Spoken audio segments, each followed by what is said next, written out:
fellow Toastmasters. And there we go. Thank you. Welcome, fellow Toastmasters. This meeting of online presenters has now begun.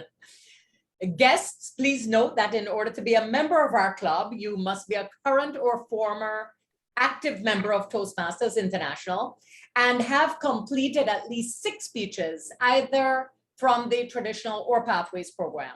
Or you must have substantive relevant presentation experience that you demonstrate in a 3 to 5 minute speech delivered during one of our club meetings. All requests for membership are subject to board approval. I say that for the benefit of anyone who might be tuning in to the video. If you have not already done so, please change your panel to ensure that it does show your name and role if you have one. To do so, you can right-click and select Rename.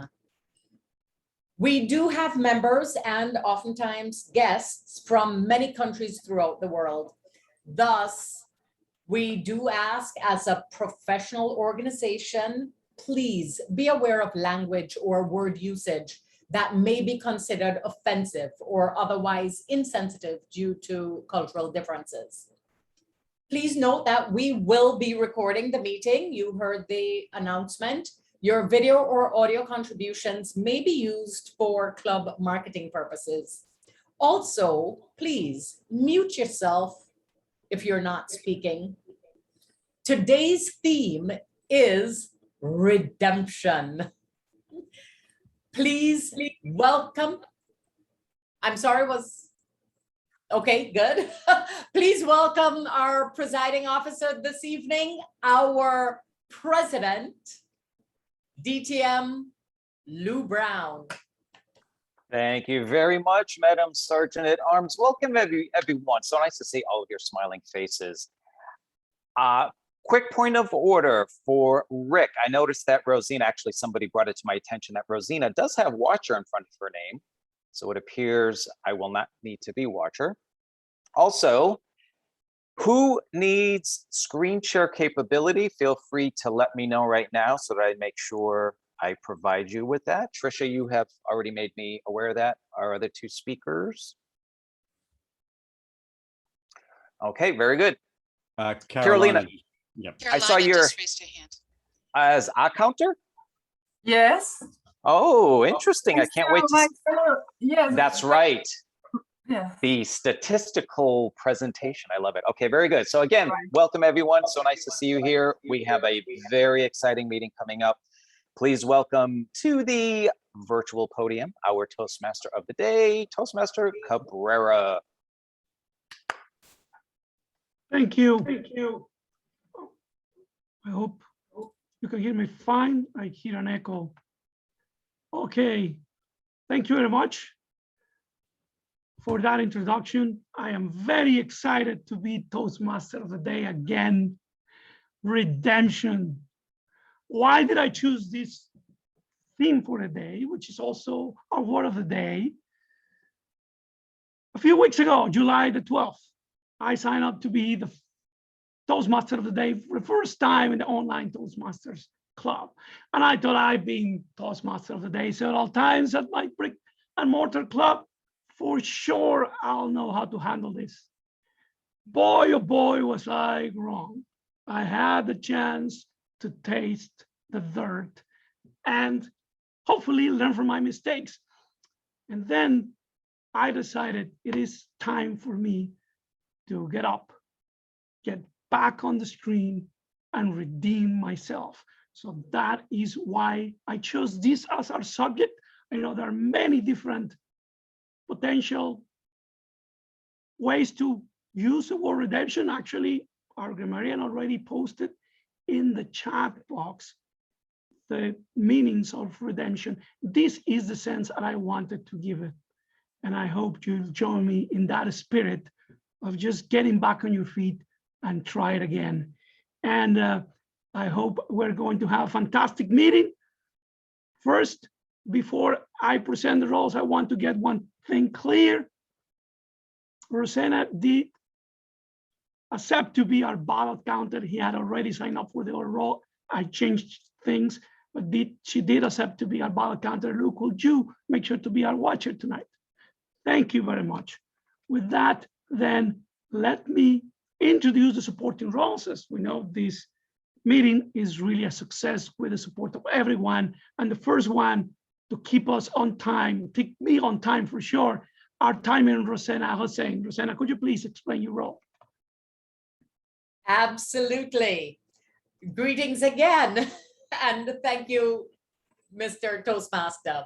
As timer, I will time the table topic speakers, the formal speeches, and the evaluations.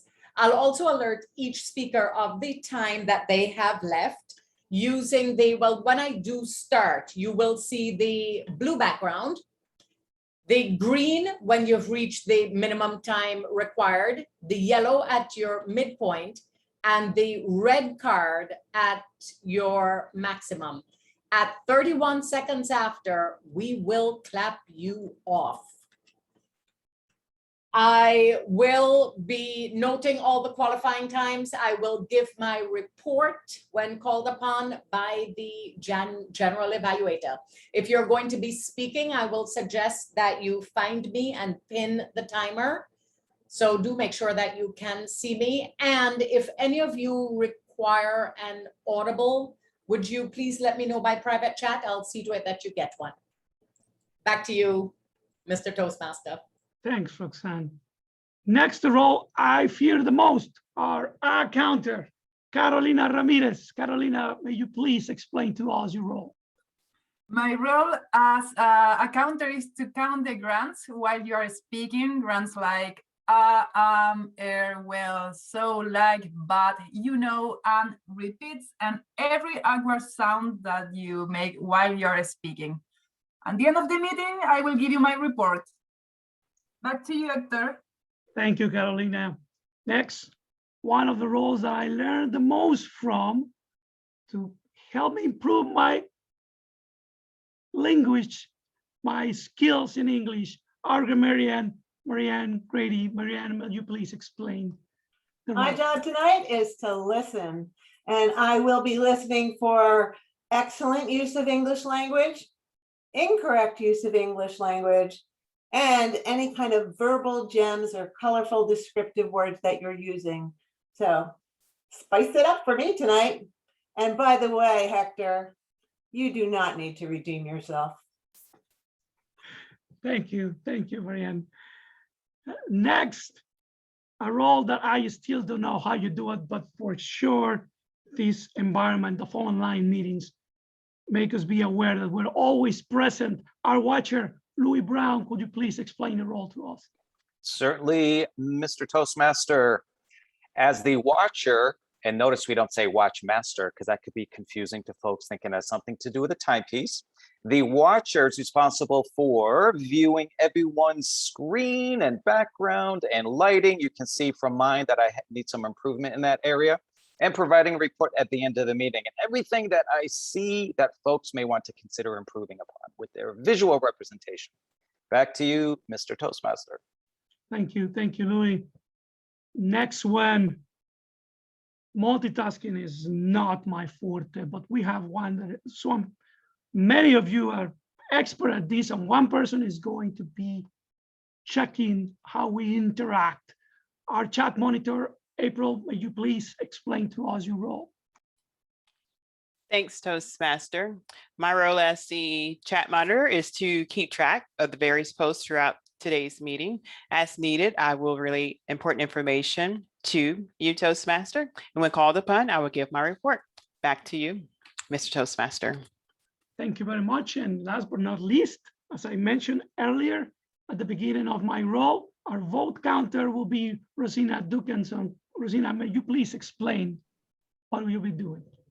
Thank you. So I will be your vote counter for the meeting. And after each segment, after the speaker and the evaluators and the table topics, the timer will be so kind to share with me whether persons would have met the time criteria, and you'll have the chance to send me private message who you would be voting for. And I would then go ahead and give the tally at the end of who would have won each of those positions. Back to you. Thank you very much. And now, the time we are all here waiting for, our prepared speakers.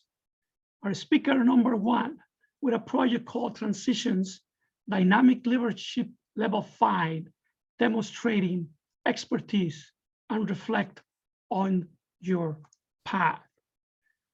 During her tenure as a charter member of Online Presenters, our first speaker experienced significant changes in her life, including getting comfortable and professional online before COVID and transitioning from regional advisor to past international director.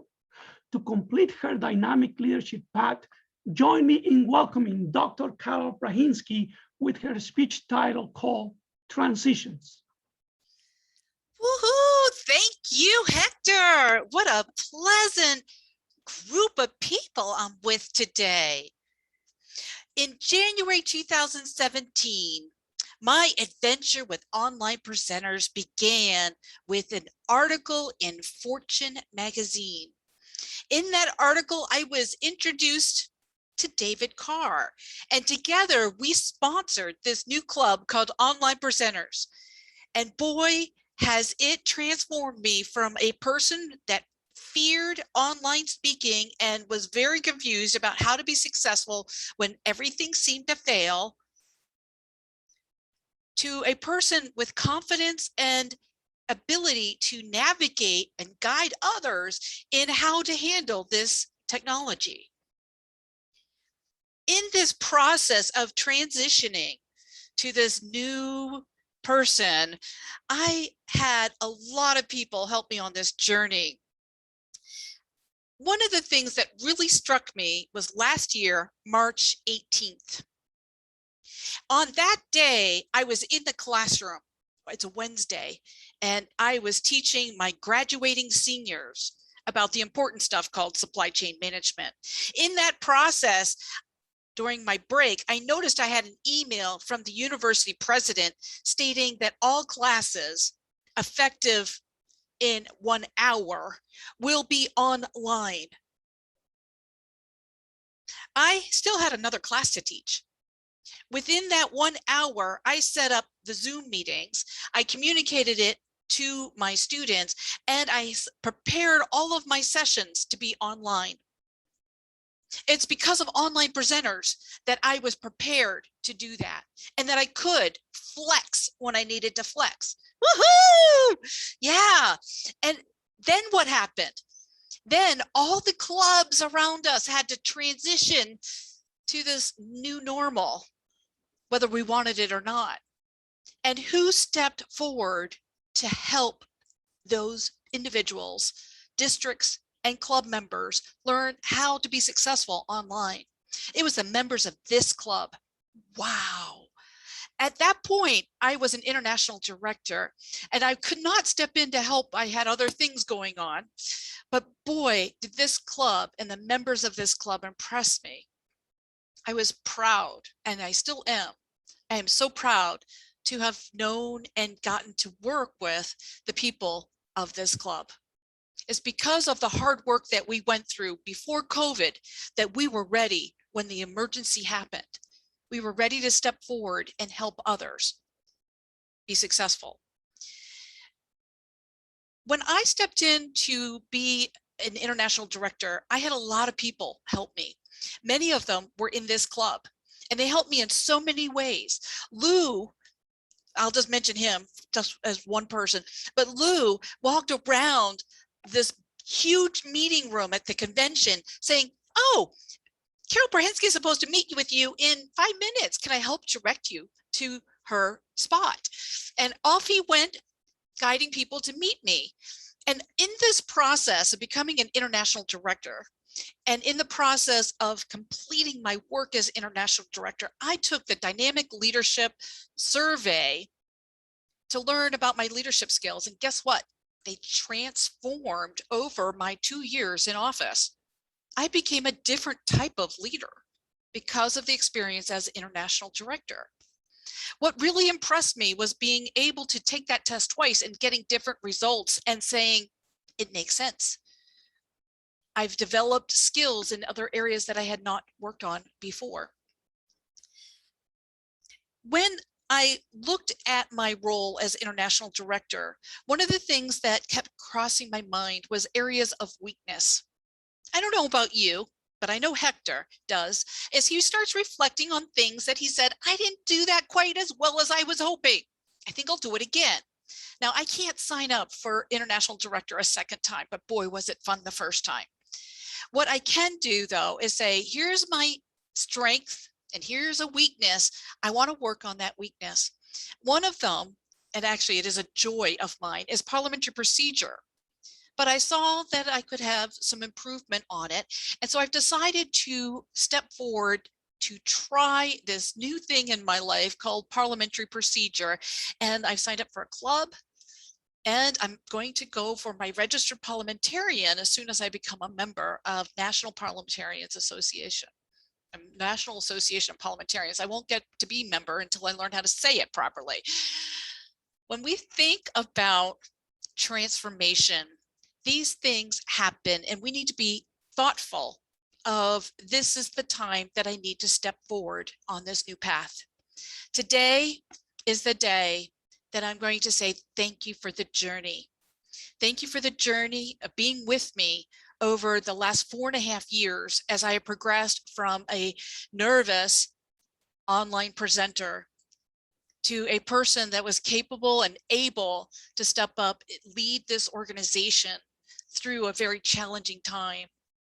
And today, I want to thank you for that experience and for your wisdom and tweaks along the journey as I continue to transform my own performance. So kudos to you. As we think about transformations, don't hesitate. When the timing is right, you'll know it just doesn't feel like I need to be in this position anymore. It's time for me to step forward. And today is that day for me. It is my last meeting as a member at this time in my life for online presenters. I am still a Toastmaster and will be around for a long time because I keep learning. There's so much to learn in Toastmasters, and I'm cheering for all of you as you continue your path of learning. Woohoo! Yeah, keep up the good work. Love it. Thank you, Mr. Toastmaster. Thank you very much, Carol. Please help me and express to Carol what you think she did great. What a kind of news to receive in this moment that this is your last meeting. I for sure have learned a lot from you, and I'd love to see more of you in other clubs maybe in the future. But please just join me and use the chat feature to send some notes to Carol of encouragement, of thankfulness for her time in this club and all we have learned from her. Let's move on to the agenda for the sake of time. Our next prepared speaker with Visionary Communication Level 1 project, Mastering Fundamentals, Evaluation and Feedback, her second speech. Most great leaders have a style that is unique to them and includes traits developed over time through a variety of leadership experiences. Good leaders tend to motivate and inspire. They encourage those they lead to better themselves and the people around them. In this presentation, the purpose of leadership, the qualities that define a good leader, and different leadership attributes and styles will be discussed. For this speech, our speaker will identify her natural leadership style and behaviors and how this may impact those she may lead, and how this can change based on the situation and the people being led. Please welcome to the screen Tricia Smith with her speech, Leadership Style. Good evening, fellow Toastmasters friends and guests. I am Tricia Smith. I am going to talk about leadership styles, my leadership styles. I'm going to talk about leadership skills, how the styles and behavior can impact others, and how the styles can be used in different ways to meet different needs. So, effective leadership. What are the qualities? Good communication, good listening skills, empathy, compassion, being positive, being inspirational, motivating, being honest, sincere, having integrity, humility, being an expert, being resourceful, a problem solver. Leadership traits. Being the person who has the most knowledge, ability to lead, ability to inspire others to follow them. Can you think of a leader that you know of, that you admire, and who has inspired you? I do not have view of the chat, so if you could take the next 10 seconds, if you'd like to participate, and put a leader's name in the chat, unmute, say it out loud so we can hear it. Is it Abraham Lincoln? Is it Obama? Is it Michelle Obama? Go ahead, 10 seconds if you'd like to participate. Put it in the chat box, say it out loud so everybody can hear it, and then mute. Ready? Go. Winston Churchill.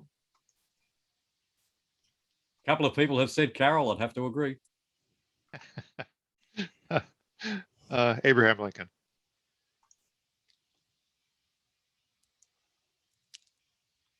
Any more?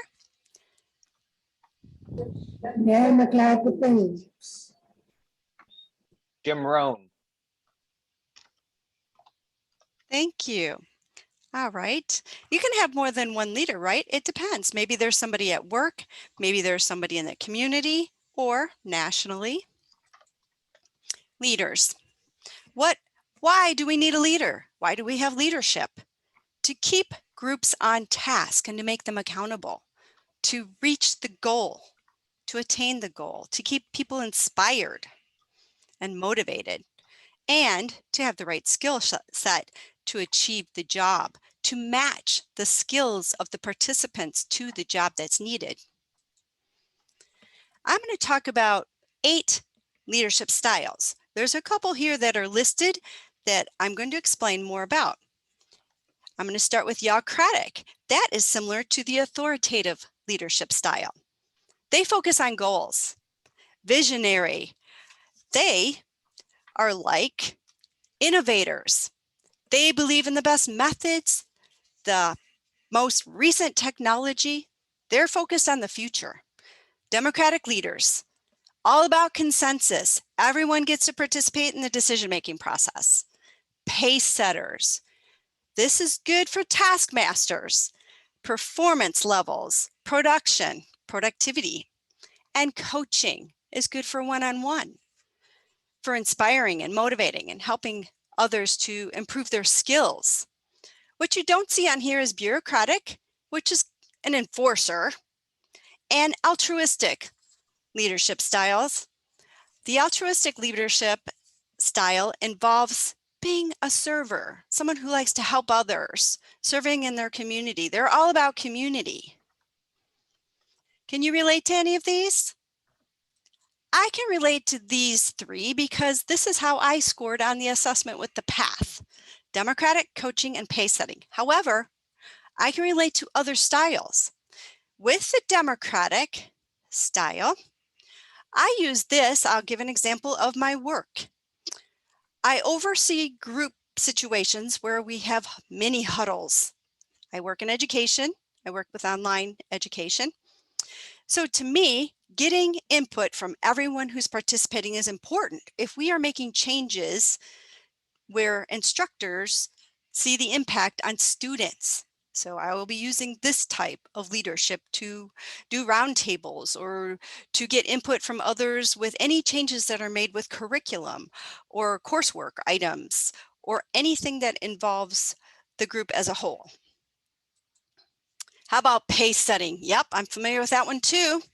Pace setting, performance standards.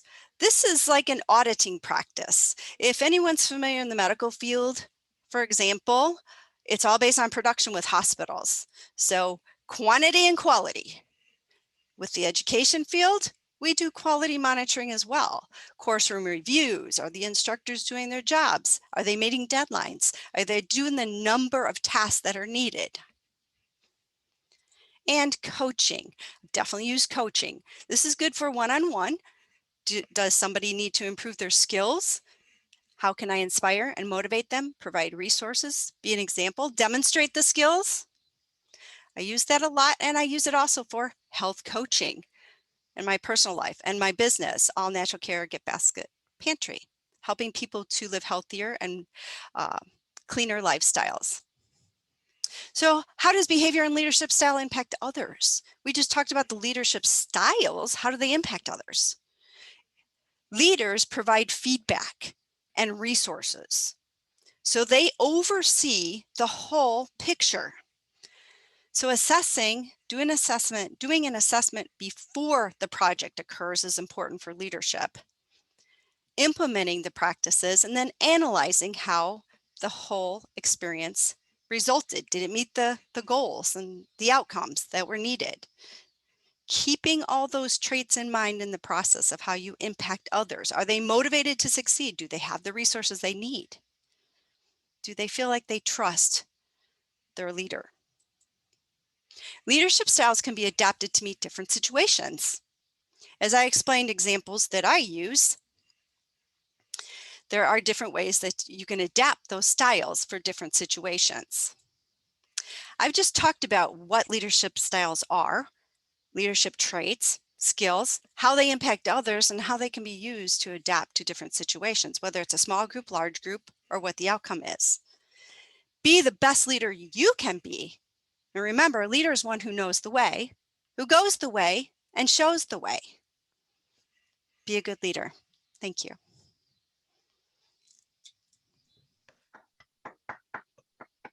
Thank you, Tricia. Sure made me start reflecting on where I am in that journey and what's my leadership style. I have a chance to do that project in the future, I bet, but you planted that seed in my mind. Thank you so much. Help me, please use the chat feature and send a message or two to Tricia and share with her what she did great. What do you think she can learn? We enrich each other with our comments and our small tokens of evaluation, even though we have a formal evaluator for each one of our speakers.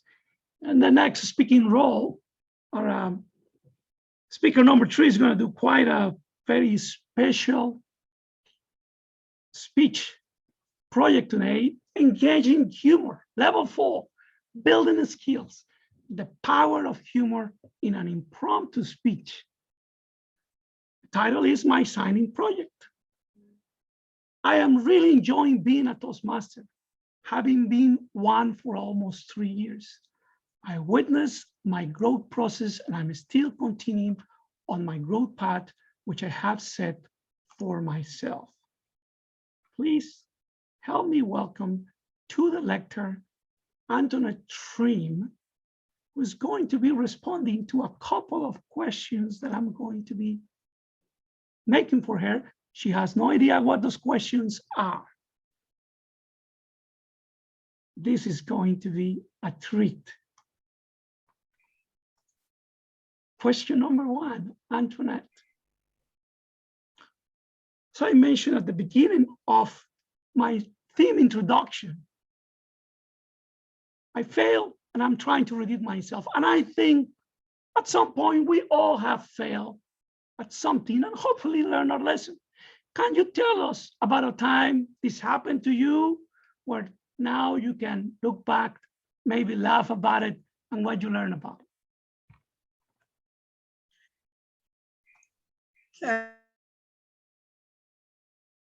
Thank you, Toastmaster Vidi, and my fellow Toastmasters. Surely I have numerous experiences where I wouldn't say the word fail. I would say maybe didn't do too well. And I gave myself an opportunity to redeem myself.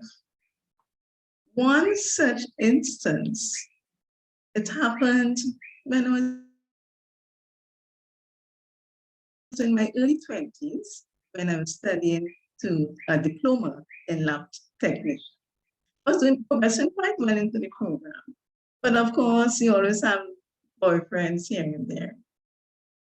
And this one particular instance, I was deeply involved with a boyfriend that I had. I went into it was year 1 and then to year 2. And then all of a sudden I noticed that he ceased from communicating with me. And I was concerned. I decided that I would call, and then he broke the news that he was no longer interested in the relationship. Cried. I sat next to the phone and I cried and I cried. And immediately a statement just came to mind. Man can fail you, books can never fail you. And I decided that I would study as much as possible, with all enthusiasm, all what I got. Brother man, as I say, when I did the exams and the math boss, I got strictly A's. And I was so delighted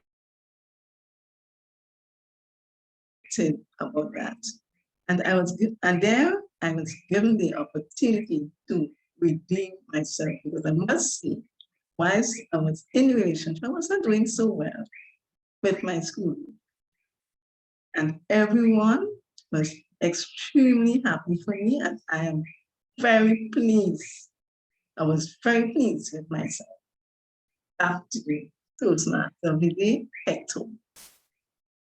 Thank you. Thank you for sharing that experience with us, Antoinette. I got another question, and it's as follows. Just thinking of what Carol said before, there's sometimes things you cannot go back and redo. But if you could, let's pretend you could, what is one thing, one project, or one experience that maybe did not go as planned as you would like it to be? And if you could, you will go back and do it over again. My internet was unstable yet, but in a nutshell, you was asking me to give me an experience that you can go back and do. Yes, huh? If you could do again one experience or a project, let's pretend you could, what it will be. My father was a very good baker. And every single time he bakes, I would be close to him, eating the dough, and as soon as he finished baking, I would be one of the first persons to eat that cake. He always baked my favorite cake for me, and it still is my favorite cake today. Some years passed, and sadly passed. He died. And I decided, you know what? I think I could bake myself a chocolate cake. And for some reason, I didn't know where to start. I had to purchase books, cookery books, to see how to bake this cake. I did, but sadly, it did not come out too well. And that was one of my regrets in life, in that I never took the opportunity to learn from my dad, who was a very good baker. And now that I have my own home, I hardly bake. Actually, if I have to bake a cake, I have to Google it. And it still will not come out good. So now I do not bake. I purchase my cakes and they were great. I just love my chocolate cake, and that's it. Back to you, Toastmaster of the day. Thank you. Thank you very much, Antoinette. What an experience. Thanks for sharing it with us. Now, as part of your project, you have taken these two questions that you had no idea I was going to ask. Is there something else you would like to share about this experience as part of your project?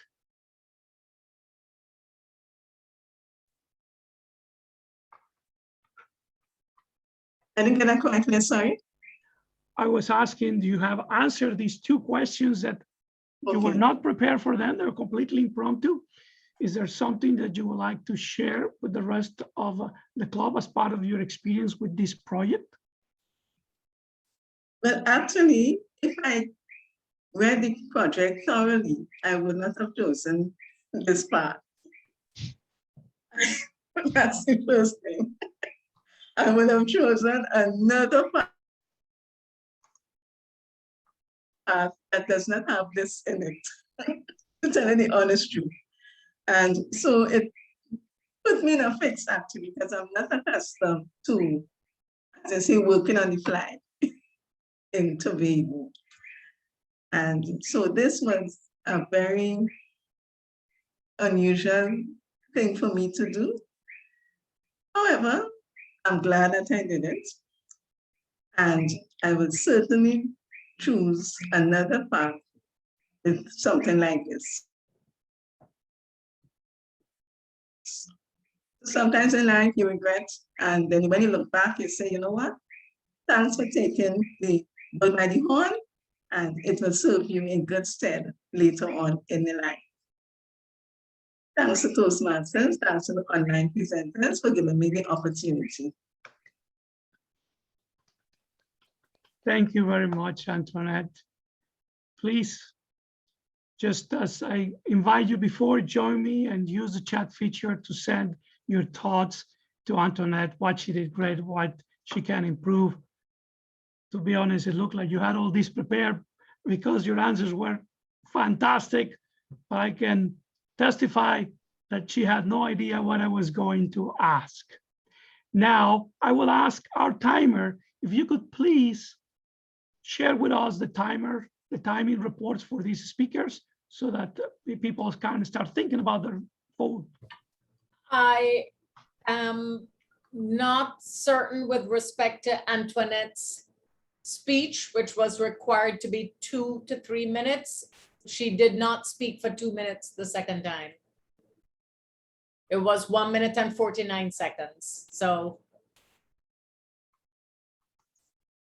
I don't know what the verdict is on that. The other speakers did qualify.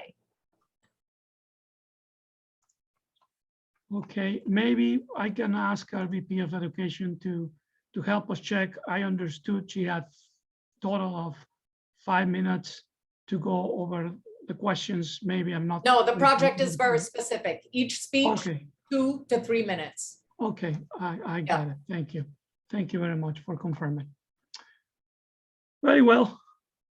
Moving on and keeping with this theme about impromptu speaking, now we have our table topics master, Mr. David Carr, is going to put us on the spot. David, take it, please. All right. If you've ever suffered a setback as a speaker, now is your chance to redeem yourself. Now, in the theme of redemption, I went looking for books and movies, stories of redemptions. It's certainly a common theme, although it took me a while actually to come up with the first one. And what I thought of was the Star Wars Return of the Jedi movie, the third movie in the original 3 movies, where at the very end, Darth Vader turns out to have killed millions, wiped out entire planets, but he turns out not to be such a bad guy because he doesn't kill Luke at the very end, and he turns on the Emperor and blah, blah, blah. So I'm going to ask somebody here to explain to me whether that is the best or the worst Star Wars film or where it falls on the spectrum. And if you never watched a Star Wars film, you can explain why it was not worth your time. Emily Thompson. I regret I was writing responses to Antoinette. So it was, David Carr, could you go over which, I have seen most of the Star Wars movies. All right. The Return of the Jedi, third of the original movies, Darth Vader gets some redemption at the end by turning on the Emperor. Is it the best or the worst of the Star Wars movies, or where does it fall in the spectrum, in your opinion? Thank you, David. I have seen these movies, and it seems like that was a long time ago. In a galaxy far, far away is when I watched them. The science fiction that I'm enjoying right now is a little different. I've been reading the Mark Weir books.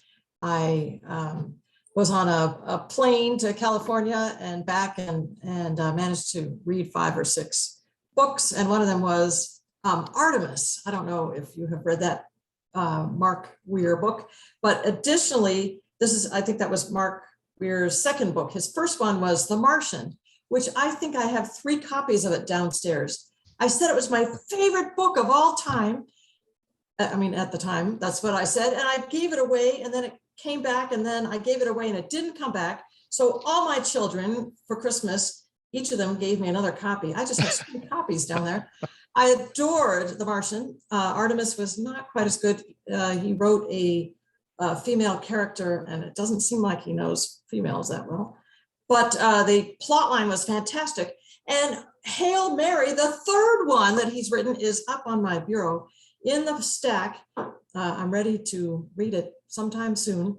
And perhaps I would then say, in answer to your direct question, was this a great Star Wars movie? I'm sure it was. I'm past that. I'm in the new galaxy, and I am loving every minute of it. Back to you, Mr. Table Topics Master. All right.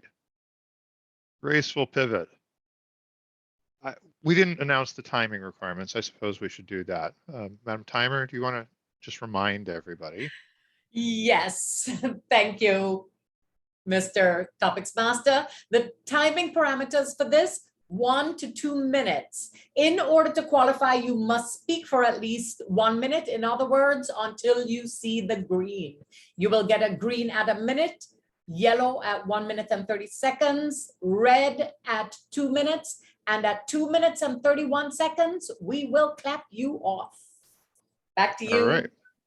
Topics Master. Now, asking questions based on interpretation of a movie can be a dangerous move because people may not have seen the movie, may not care for the movie. However, there is at least one person here who has always seems to have seen every movie that you could name. Dr. Andy Byrne, in The Shawshank Redemption, the main character is Andy, as a matter of fact, in this prison and later eventually prison break movie. Who or what gets redeemed in The Shawshank Redemption? Excellent question, Table Topics Master. For those that, let me just see a show of hands. Who has seen The Shawshank Redemption? Okay. It's a very popular movie. In fact, it was on just yesterday as I was flicking through the channels. Andy was a banker, highly educated, a financier who knew the tax law, and he had a wife that happened to have been cheating on him. As the wife continued with that experience, there was a death for her and her lover that was blamed on him, and he went to prison for life. In prison, he used skills that he had in communication to soften his time, but he also used this phrase, which I really enjoyed. He said that you're not a prisoner if you can go into your mind and spend time there, whether it's music or art or the other things that keep you pleasant and happy. And he suffered through tremendous tortures, and he suffered through beatings, but he was able to go through all of that because he was able to escape into places he created in his mind, imagination, that kind of a thing. And he made himself a name in being able to do the taxes for all the guards. And that made him protected by the guards and made his life much easier. Shawshank Redemption has a lot of redeeming qualities to it. It also identifies some of the worst human behavior and greed that you can see, but it does well because it provides contrast to all of these characters. Thank you for the question. All right. Thank you, Dr. Byrne. This next one, there is a movie you can see. There's also a book. I'm afraid I've seen the movie and I haven't read the book. But Just Mercy, A Story of Justice and Redemption, is by a man named Brian Stevenson, who founded the Equal Justice Initiative. Spent a lot of time in Alabama as a young Black attorney, basically trying to represent people who had been either wrongfully convicted. I suppose if you've been wrongfully convicted, you don't need redemption, but some of them were guilty of something, just not necessarily of what they were accused of. And also dealing with issues of mental illness and things like that that perhaps should have been weighed as extenuating circumstances. Now that's a story about Alabama. Nikenji, you're not in the US, I don't think, but tell me, what kind of redemption does the justice system in your country require? Is it in need of redemption? Greetings, fellow Toastmasters and guests. This is Table Topic Master. There's a saying here that when the U.S. coughs, Bermuda sneezes. Many of the situations that happen in some parts of the U.S. unfortunately happen here to a certain part of the population.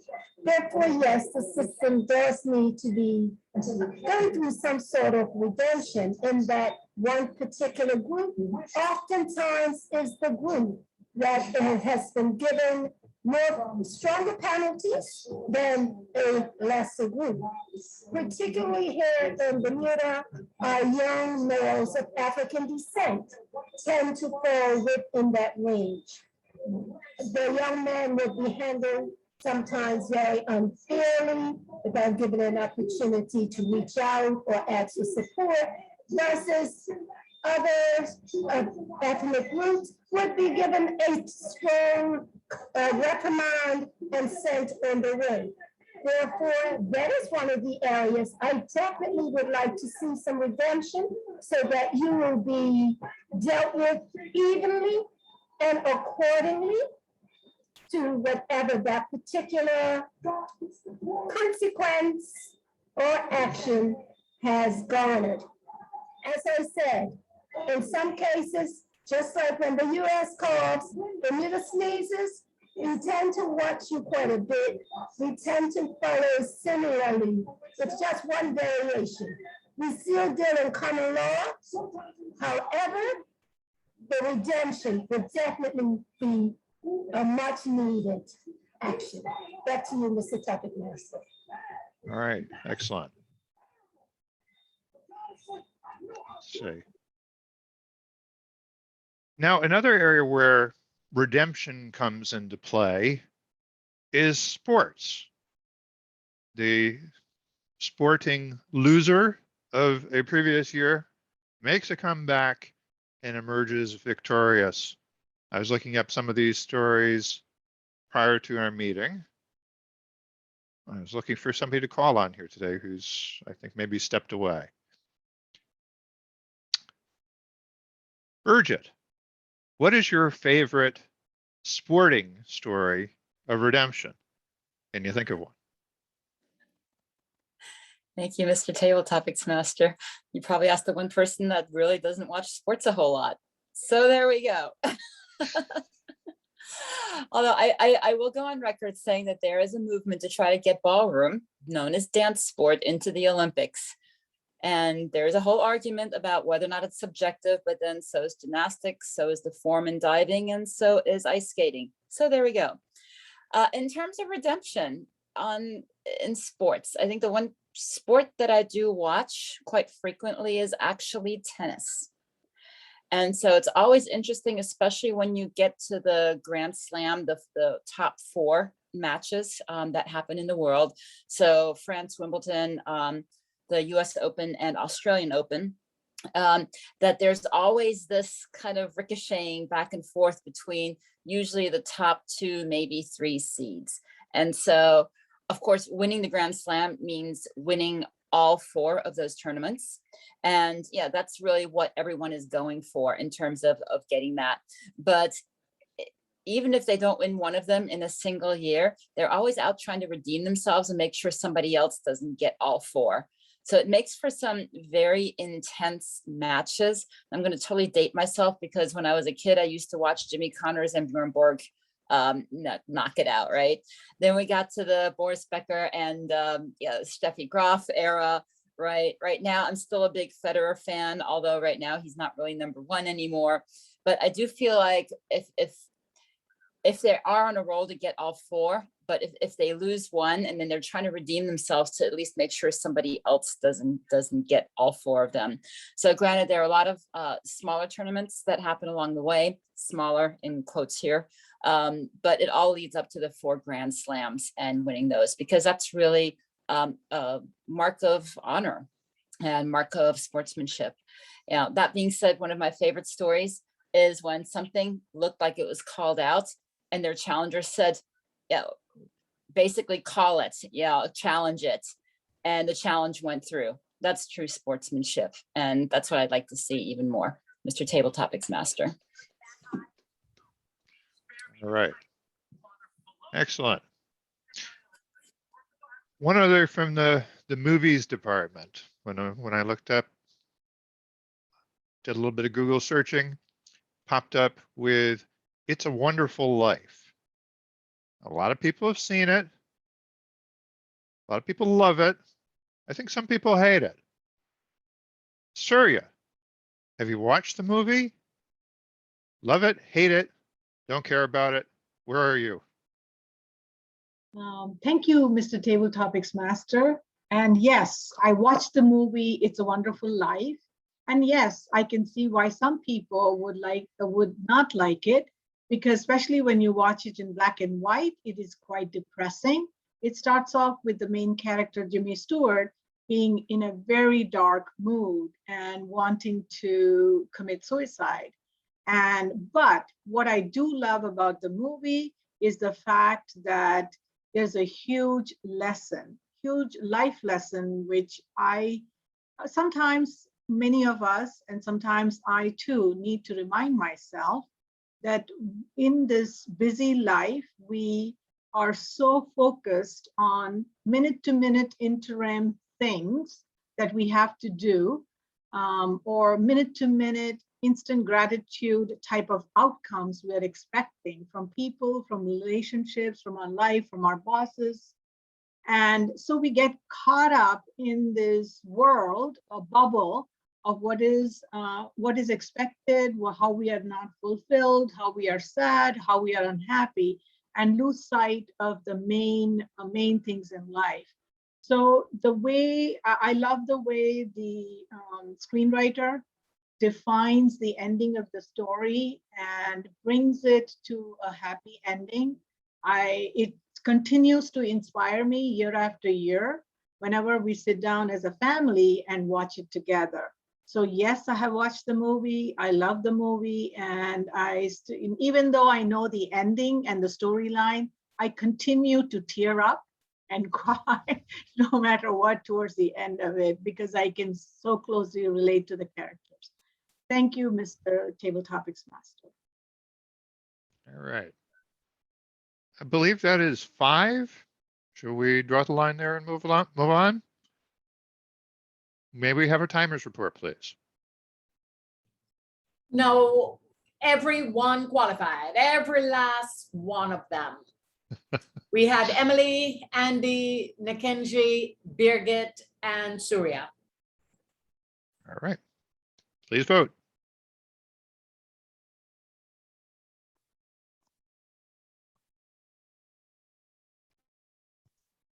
Thank you very much, Dave, for taking us over this impromptu exercise.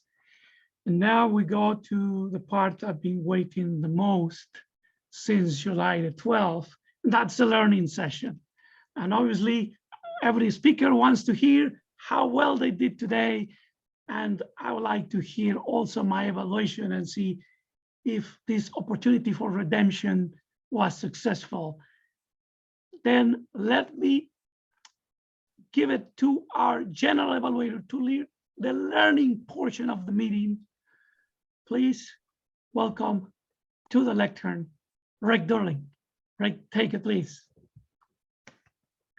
Thank you, Hector, and good evening, fellow online presenters. We've had an exciting meeting so far, and now for some of the most exciting part where we get to find out how we can improve ourselves. So let's get to it with our evaluators. Our first evaluator today is Graham Carnes. He will be evaluating Carol Prahinski's most excellent speech. Graham, please take it away. Thank you, Mr. Toastmaster, fellow Toastmasters, of course, most particularly Carol. Before I begin, I have to say, Carol is, whether she knows it or not, a mentor for me. As a district officer, I often find myself thinking, okay, what would Carol Prahinski say? What would she be doing under these circumstances? I genuinely have learned so much from her. And as a Toastmaster, she has also taught me so much. For example, when I was Topics Master one night, she pointed out that I appeared to be picking only men, that I was ignoring the women in the audience. And that was something that I hadn't considered because I wasn't thinking in those terms. And I have learned so much from Carol. So thank you for that. Which makes it really interesting that Carol spent a large part of her speech praising us. Now, the sign of a good leader is that you do acknowledge your own role in how you're leading, but you talk of the support which you are given. And Carol did that in spades, in fact, in entire buckets of.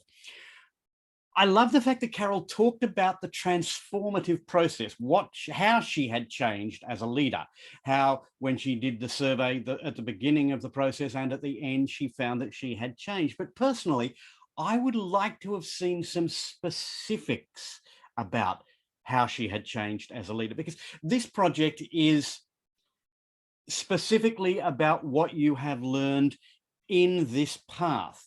Carol spoke instead about what she'd learned in this club, and that's a perfectly valid way of doing it. But there's a reason why it's normally a 10 to 12 minute speech, because with the extra 5 minutes, which Carol chose not to use tonight, and I understand why, this club can't really fit 12-minute speeches all that often. But with that extra 5 minutes, she could have spoken about the projects that she'd undertaken and what she learned as a leader, their value or lack thereof. So that's just a suggestion that I might make. If you're going to be giving this speech, which is, as I say, a 10 to 12 minute speech, don't do what Carol did today and what I did 2 weeks ago and reduce it to 5 to 7, because it doesn't meet what we need to do in it.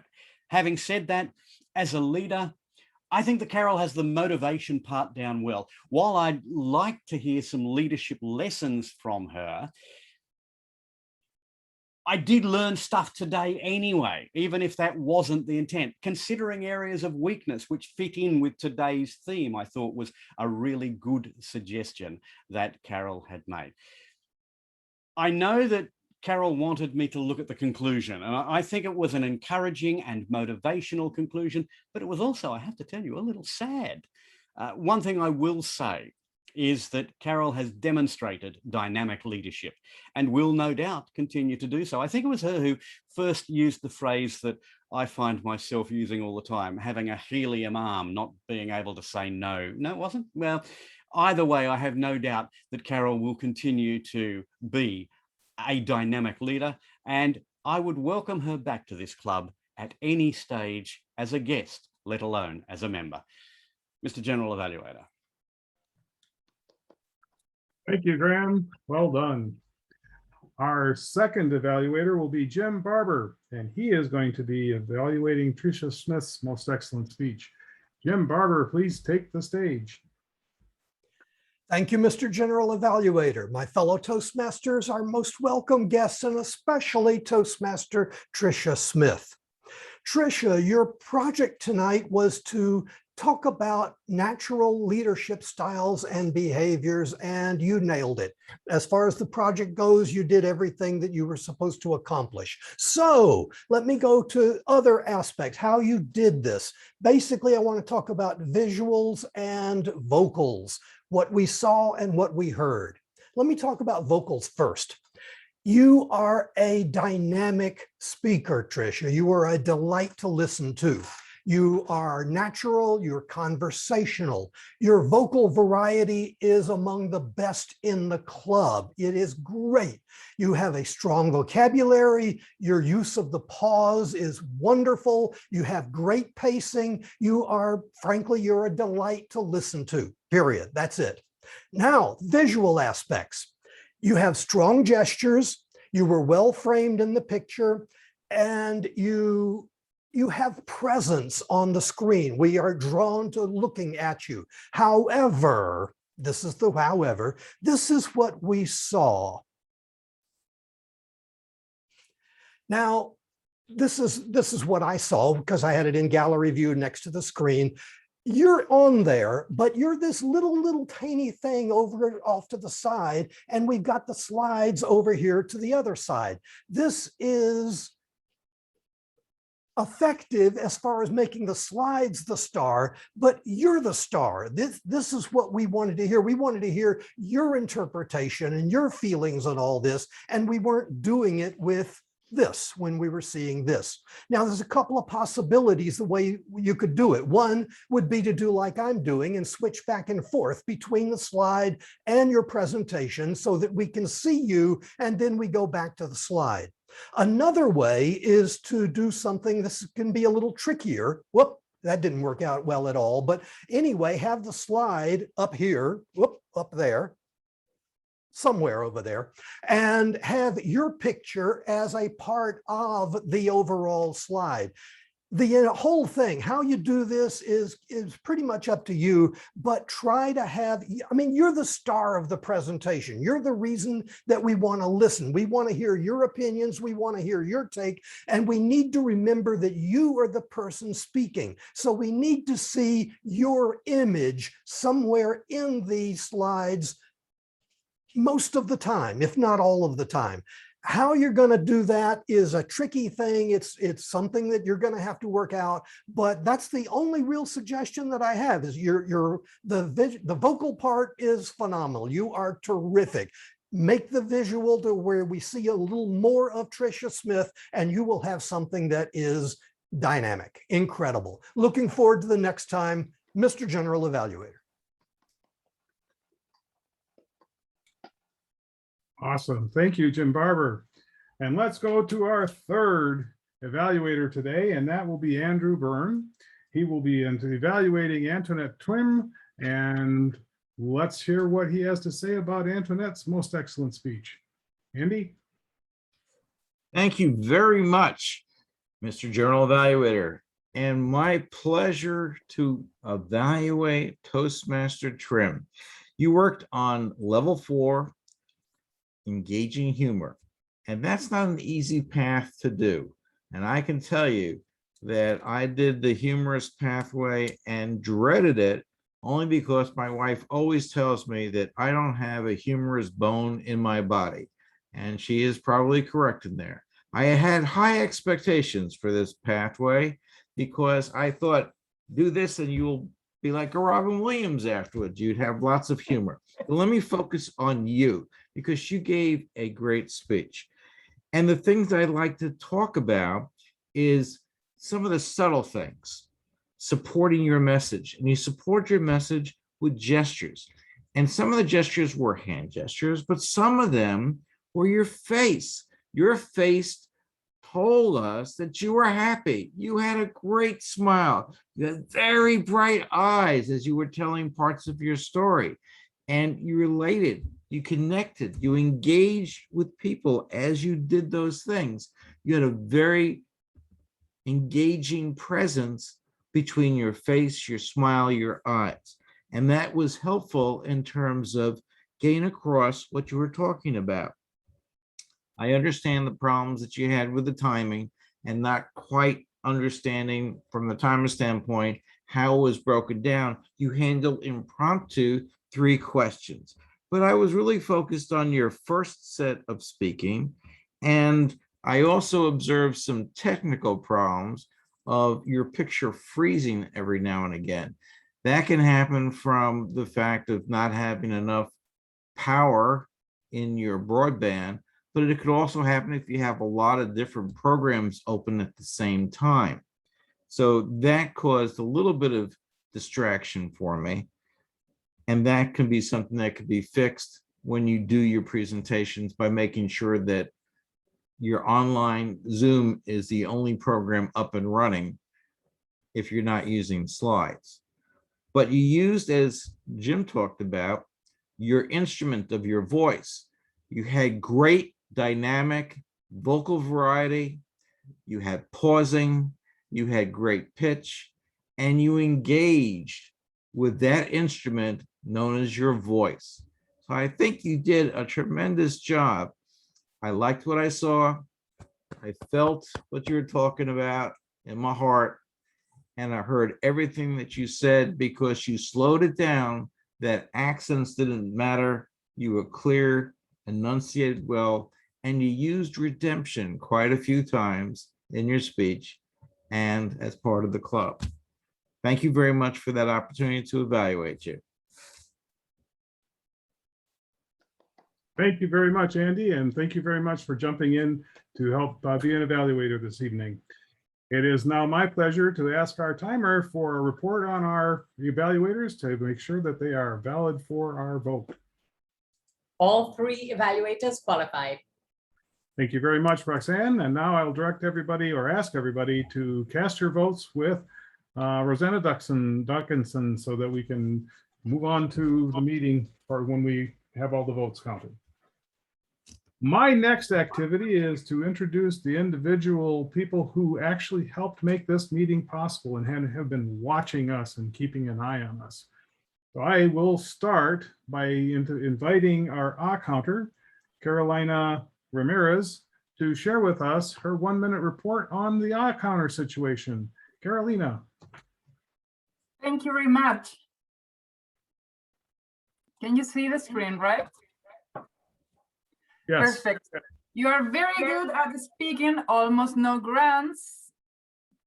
Hector, you got your redemption, only 1 grant, 1 Tricia, you got two grants. Your favorite is so.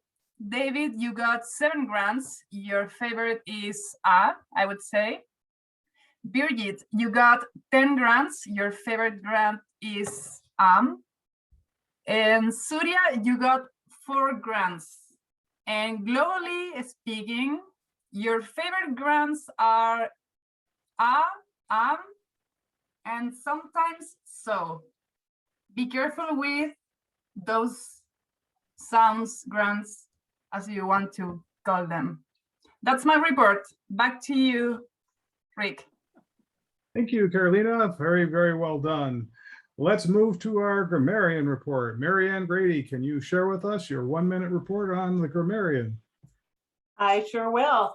We had Hector, Antoinette, Andy, David, and Nikenji using the word of the day. And if you did and I forgot, I'm so sorry. Some of the things that I heard tonight that I thought were nice usage of the language. Carol said transitioning to this new person. I thought that was beautiful. And thank you for the journey. Tricia said, goes the way and shows the way, which I thought was very illustrative of the point she was making. Emily said a galaxy far, far away, which kind of went right with what David was talking about. David said graceful pivot. Andy Byrne, tremendous torture. Graham, helium arm. Rick, most intelligent, let's say, most excellent speech, excuse me. And you used that as you were introducing, which I thought was very positive and encouraging. So I like that. And Andy, I felt what you were talking about in my heart when you were talking to Antoinette. That's my report. Back to you, Rick. Thank you, Marianne. And now let's move on to our chat monitor. April Elise, can you give us your 1-minute report on what you saw in chat, please? Thank you, Toastmaster Rick. So today's chat was active during today's meeting. The Toastmaster of the Day, Hector, you have redeemed yourself by encouraging everyone to use the chat during today's meeting. The chat was used to educate Toastmaster Marianne. She had, as a grammarian, she shared today's word of the day, as well as a detailed explanation. The chat was used to welcome our guest, Kim, via the chat. Toastmaster Curl also received encouragement in the chat for well wishes. The chat was also used for engagement. Toastmaster Tricia, she did a great job incorporating the chat as part of her speech. The chat was also used for entertainment. There were some book and movie recommendations there, as well as an informative link. So overall, the chat was very engaging this afternoon or morning, wherever you may be. So thanks to everyone for an engaging chat. Back to you, Toastmaster Rick. Thank you very much, April. And now for our watcher, let's find out what he kept an eye on today. Lou Brown, share with us your report, please. Will do, Mr. GE. For the most part, we do a very good job with our visual presence. Shout out to Dave for, I'm not sure if that's Medicam, whatever that is, but I really like how you centered yourself. Although I will say you're a little low on the screen, perhaps either, there you go. Love it. Excellent. Graham, your background would be great if the theme of our meeting was Scrabble, but I really like it nonetheless. We did have a couple of busy backgrounds, not by our speaker, so there was no issue there. However, if any of our folks have a busy background and then all of a sudden are speaking at a meeting and last minute you got to do something, use the blurred virtual filter. Great way, because all of these blurred screens really make for a diffused background. And as I mentioned with Dave, other folks are a little off center. Please make sure your face is centered in the screen. I'll also kind of pivot quickly and take on a listener role. I think it's a great idea to always test your audio, which you can do in Zoom at any time. Make sure your headset is working properly, and if possible, try to reduce or eliminate background noise. Back to you, Mr. GE. Excellent. Thank you very much, Lou Brown. And for my report, I'm going to keep this very short. First, Hector, I do believe you did redeem yourself, although having been at the meeting that you were Toastmaster of the day before, I don't think you really needed redemption. But redemption is all about forgiving yourself. So take the stage and tell me that you absolutely, when you do take the stage, tell me that you absolutely know that you did a good job today. The only remark I would make, and it's a minor suggestion, is whenever you're a Toastmaster, make sure that you get as aggressive as you need to make sure that the roles are filled. It is, I know, difficult to interrupt people when they're speaking in a large group session, but don't be afraid. That's what the job of the Toastmaster is to pull everybody together. Hector, that does not mean you didn't redeem yourself. It means you did. I really appreciate what you did tonight. Well done, and back to you, sir. Thank you very much, Rick. I appreciate everybody's encouragement. I think I just moved forward a little bit. And to conclude the learning portion, I would like to thank you and pass this microphone to our VP of Education, Andrew Brown, who's going to give us a few important announcements, and then pass to our president for the results of the voting. Thank you. Thank you, Hector. I'm going to be very brief and then turning my portion over to Lou. But I wanted to recognize a number of members of our club that are moving forward and adding points on our DCP board, amongst which with Antoinette, who has finished level 4 and now level 3, is now working in level 4. But there are a number of people that have moved on, and I want to just recognize that. We're going to send out that information so all of you can send your cheers to them. The other thing I put in the chat, save it so that you can look it up. Some of the clubs are starting to move hybrid, and you're then faced with the issue of collecting ballots for the people that are live and merging in the votes that you have in Zoom. What I'm trying out on August 19th is an audience response program called Vivox. and going through a demonstration so that people can see how that could be used. You do need a smartphone, but most people have that as a requirement. And then it's a web-based program that allows you to get live feedback for the speaker, questions and answers, or polling. And you can do that outside the polling structure that you have within Zoom. So we're going to expose people to this technology for those that are interested for their own knowledge and for clubs when you're exposed to hybrid situations, or if you're in education and want to play with it with your students. So we're going to do that on August 19th. It's going to be between 10 and 11 o'clock Eastern Standard Time, Daylight Time, and I put in the GMT time as well in the chat. I'm going to turn it over to Lou, and he's going to talk about some other business that we have, everybody. But when we come back at the very, very end, I want to go make sure that we have all the roles taken care of. I looked at the next week's program, and a lot of roles are filled in, but we still have things to be filled out that I'm sure that you'll want to jump on. Go ahead and take it away, Lou. Thank you, Mr. Vice President, Education. First, let's turn it over to our vote counter, Toastmaster Duncanson, so we can get the results. Drum roll. Drum roll done.